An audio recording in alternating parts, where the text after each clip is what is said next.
Hey there folks, welcome to the channel. I'm glad you could be here because we are on the tail end of Celebrate Sausage Season 6 with only 5 episodes remaining. But no worries, we're going to make the most of each one of them. And if you're just joining us for the first time, we are in the middle of a final giveaway. We have a Smokin' It Pro Model 3.5 convection Wi-Fi digital smoker that we're giving away on October 31st. So go check out episode 18, the Andouille Sausage episode, to get all the details on how to enter that giveaway. I'll put a link to that episode in the pinned comment. All right, so for today's salami, we're going to be experimenting with some really incredible flavors. Very islandy flavors. Flavors that you don't typically find in dry cured meats. Flavors like pineapple, mango, shadow bini, lime zest, chocolate habanero, just to name a few. I do think I want to add a cheese. I'm not sure what cheese I want to add. Maybe feta. I think feta might be fun in this salami. And then, why not? Let's smoke it. So this will be a smoked salami with a lot of islandy flavors.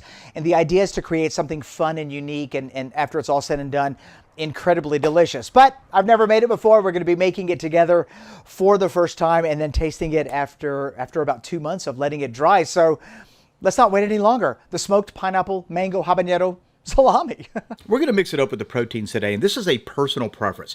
When it comes to making salami, it really doesn't matter what protein you use. You could use game meat. You can mix and match your proteins like we're doing here. So we've got fat, beef, and pork, and I'll put a recipe link in the description box. For this salami, I think I'm going to grind the pork fat and the beef together on a larger diameter plate, and then we're going to grind the pork on a smaller diameter plate. And this is a personal preference. You don't have to do that. All right, let's look at the starter culture. We're going to be using the trusty Flavor of Italy for today's salami. And in a separate video, we'll talk a little bit more in depth about starter cultures, not only Flavor of Italy, but kind of the entire line. How do you know what starter cultures to use? Things that you want to be aware of when using starter cultures. So if you're not currently subscribed, hit that subscribe button. So this is going to go back in the freezer, and this is going to rehydrate for about 30 minutes. The recipe will have the exact amounts that you will need depending on the batch size you're making. Let's take a look at the spices for this wild experimental salami. Okay, we might have gotten a little crazy with today's ingredients. So let's just start with the first one. We got salt, cure number 2, black pepper. Of course, we're going to be adding savory, clove, and allspice. Ginger, we are going to be adding just a little dextrose and some chocolate habanero. Once again, totally experimental, not sure what's going to happen. This chocolate habanero is a great pepper to grow. This is what it looks like. Absolutely beautiful flavor. Very different than the traditional habanero pepper. This one's a little more smoky, a little more fruity. In addition to that, we're going to be adding some grilled pineapple. So we grilled the pineapple to an internal of 180 because I wanted to kill the bromelain enzyme. The bromelain enzyme will denature the proteins inside your salami, and you definitely don't want that. It could turn it mushy. So we grilled that to an internal of 180, and now we've got some chopped up mango. So a couple fresh ingredients here. Next, we're going to be adding some feta cheese, just cubed up. I am going to freeze that before we add it to the salami because feta tends to be a little crumbly. And then, of course, I've got an ingredient here called shadow bini. This is also known as culantro. If you're in the States, you could use cilantro for this ingredient. And then finally, I thought it would be neat to add a little boost of that pineapple mango chocolate habanero flavor, and that's what this is right here. So I basically took the grilled pineapple, some of the mango, and then some of the habanero, threw it all into my blender, turned it into a puree, and then just took maybe a tablespoon of it, diluted it 50-50 with water, and then neutralized it with baking soda. The pineapple addition caused it to be a little more acidic than I wanted it to, so a little baking soda to increase the pH. And there we go. We got a lot of tropical flavors going on with the salami. Oh, almost forgot. We're also going to be adding some lime zest. That should brighten up the salami a little bit, bring some citrus, and then, of course, make it pop. I gotta tell you, this is pretty wild. I can't wait to see how all this comes together once the salami is finished. All right, let's talk about the casing. You can use natural or synthetic for salami. It doesn't matter all too much. Natural casings are edible, and in this case, we're going to be using the natural dried hog casing, 60 millimeters. So it doesn't require refrigeration, and notice how one end is capped off. If you happen to get your hands on a casing like this, all you got to do is soak it in some water for about 10 or 15 minutes, and you're done. Super easy to use. Like I said, edible. All right, so that's going to go there. Let's go ahead and begin the process of grinding our meat.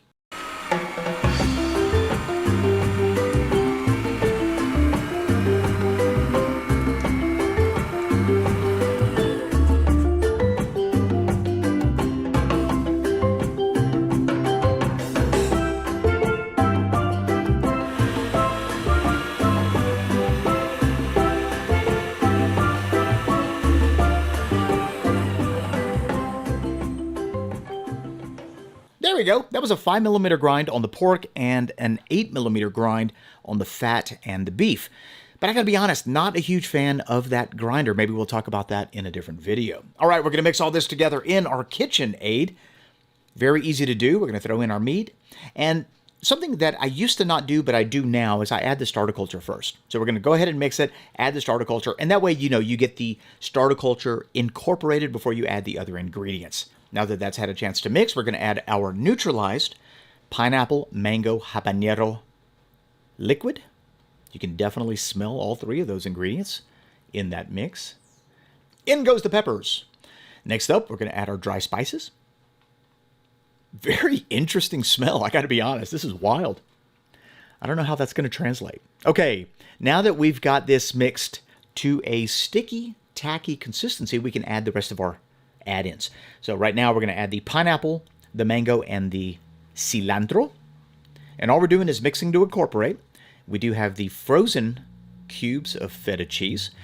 And the reason we're freezing that is because I want those cubes to stay intact during the drying process. So they should be a little more visible at the end when the salami dries. In goes the lime zest. Okay, very good. All right, now all of this was mixed to incorporate because remember, it's already sticky tacky. And I'm loving the way that looks. I mean, this is very, very festive. You can see right here, it sticks to the underside of my hand when I turn my hand upside down. Loving the different colors of the salami. And if you've got the pineapple mango, you've got the white feta, that green shadow Benny. Looks absolutely beautiful. So as we put this into our dedicated sausage stuffer, we want to make sure that we pound it down, leaving no room for air pockets. And we are going to load up our casing. So unlike yesterday's salami, the spricciolona, today's salami, we're going to put a significant amount of pressure on the end of that horn. So what I want to do is I want to try to stuff it as tightly as possible. So I'm going to grab one end, and then with my palm, I'm going to secure the casing. So this is kind of the opposite of how you would do a normal sausage. A normal sausage, you're letting the casing flow off the horn. In this case, I'm going to sort of force it back.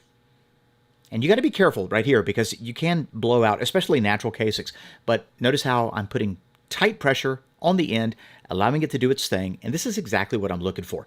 We want a nice, tight mince inside of that. It's going to help us with a beautiful bind after it's all said and done.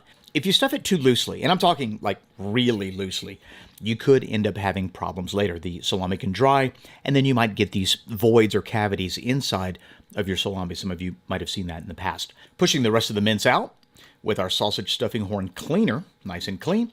And usually in your hopper, you're going to get a little mincemeat left over. I haven't yet found a way to get 100% of it out of there, but in this case, it doesn't matter because we're going to grab that little mincemeat and we're going to use that as the sample so that we can ferment our salami. So I'm just going to wrap it in cling film. And when it comes time to test the pH of the salami, we're going to use that little piece. And that way we don't disturb the larger chub.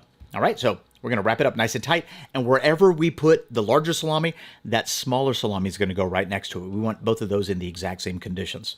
Tie your salami off with a bubble knot and then give yourself a hanging point. A bubble knot just ensures that your salami doesn't slip during the time that it's hanging. I've never really had a problem before, but using a bubble knot is a little more secure and it just guarantees you won't have any potential issues. All right, now we need to give it a prick. So I've got a sterilized sausage pricker. We're going to poke it all over. Priority number one here is to make sure you get rid of any air pockets if there are any, but giving the overall salami a prick like we're doing here is going to help with the breathability. Now let's weigh it because we need to figure out what our starting weight is. 1,286 grams. We want to lose 40% on the salami. So when we get to a target of 772, we're done. We can go ahead and eat it. If you choose to have a softer salami, you could stop at 30%, 35%. Really, anything over 30% is acceptable. It really comes down to personal preference. As far as fermenting the salami, I'm going to wrap it in cling film because we want to lock in the moisture. Two conditions for proper fermentation are humidity and temperature. If you can satisfy both of those requirements, your salami will ferment beautifully. We're wrapping this in cling film to lock in the moisture, so our humidity is already going to be very high. As far as temperature goes, Flavor of Italy prefers anything between 85 Fahrenheit and about 75 Fahrenheit. My room temperature right now is about 75 degrees, and so we're going to let this sit on the counter just like that. We don't have to do anything special.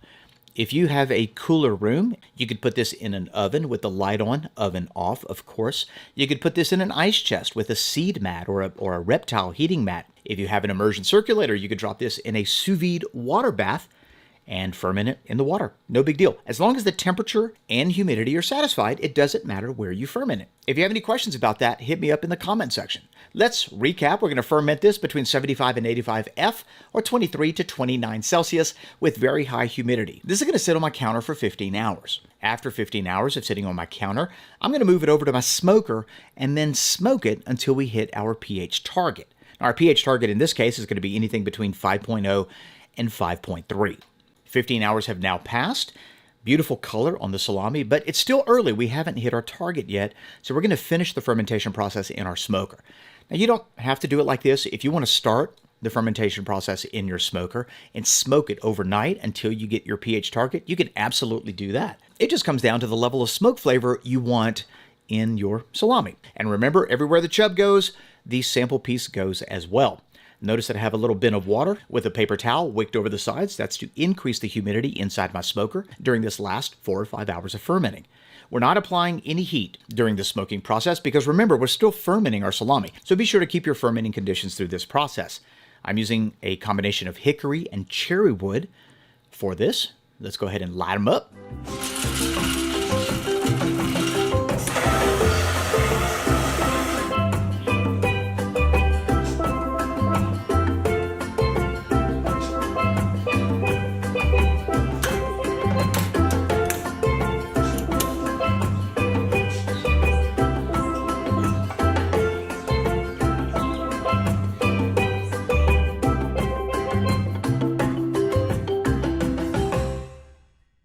Time to check the pH. And if you're wondering why I'm wearing gloves, it's because the plastic wrap I'm opening right there is coated in that smoke residue, and I don't want to get it all over my hands. So let's take a look at our sample piece, and I'm loving the way it looks. It's glossy, nice bind, beautiful aroma, very interesting aromas coming from this little sample piece.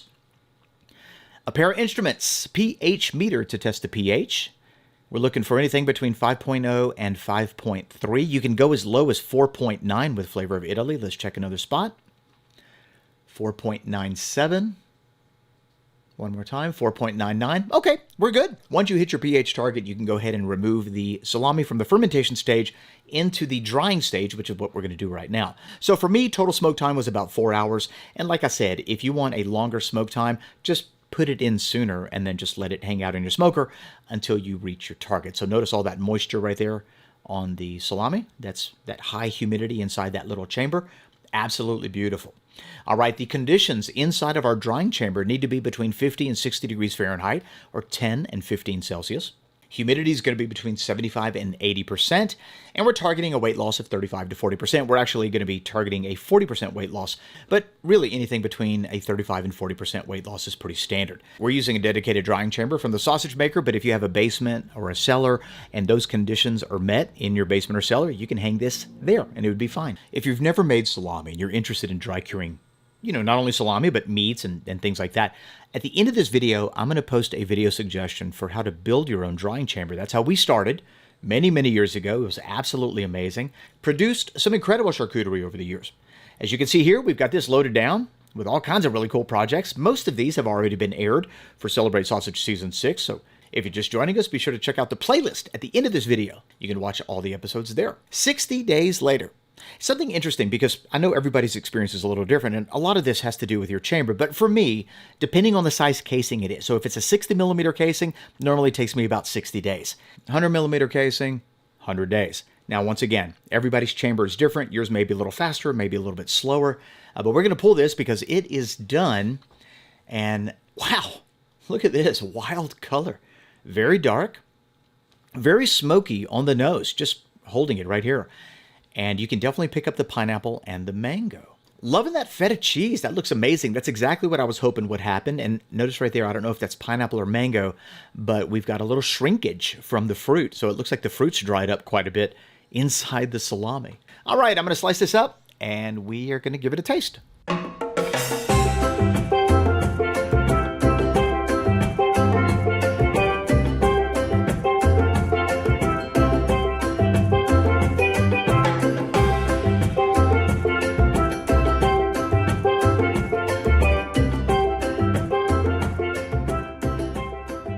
The Pineapple Mango Salami, totally an experimental salami recipe utilizing some pretty wild flavors. What do you guys think about that? Like the way that it dried, edge to edge, very even. Oh, wow. That smells like a tropical fruit punch, actually.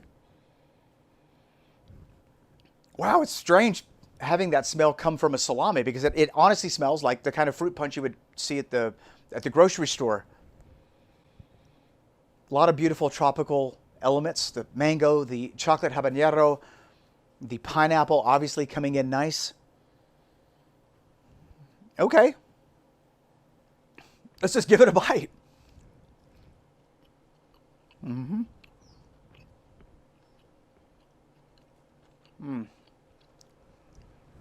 Huh. That's wild. It's definitely spicy. That chocolate habanero, bringing it.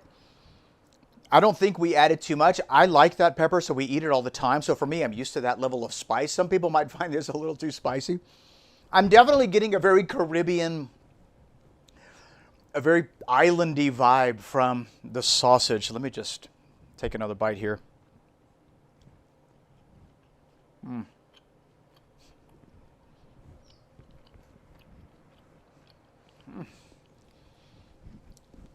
A lot of really intense flavors coming from this salami. And they're not really, harmonizing.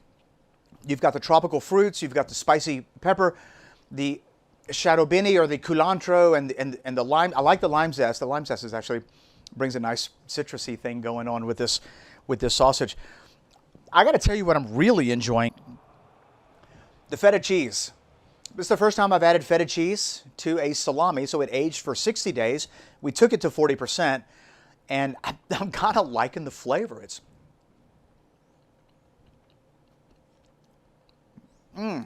wow. That's good. That's different. Definitely going to be adding feta to other salami recipes because I like what it's bringing. As far as this salami, though,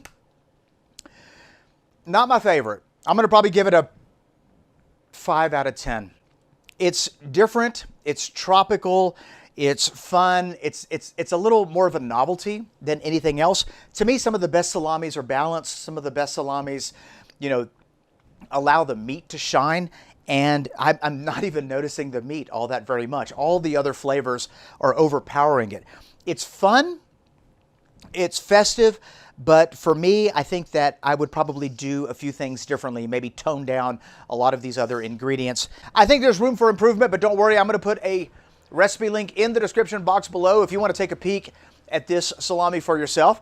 If you make any changes to the recipe, let me know what they are in the comment section below. And of course, let me know how your salami turned out. If I had to rewrite this recipe right now, I would probably, I'm looking at the recipe, I would probably reduce the mango, the pineapple, and the habanero by half. I would also lose the mango habanero pineapple sauce that we added. I don't feel like we needed more of that flavor. Might be a good start. Let me know what you think. Thanks a lot for watching. If you liked today's episode, be sure to give it a thumbs up. And if you are new to this channel and you enjoy this type of content, hit that subscribe button and that notification bell because we have got some serious content lined up for you. We're uploading a brand new sausage making video tutorial every day through the month of October. It's Celebrate Sausage Season 6. I'm glad you could join us. Be sure to stick around tomorrow. Same time, same place, here on the Two Guys in a Cooler channel. We got another sausage making recipe that I do not want you to miss. We'll see you then. Bye-bye.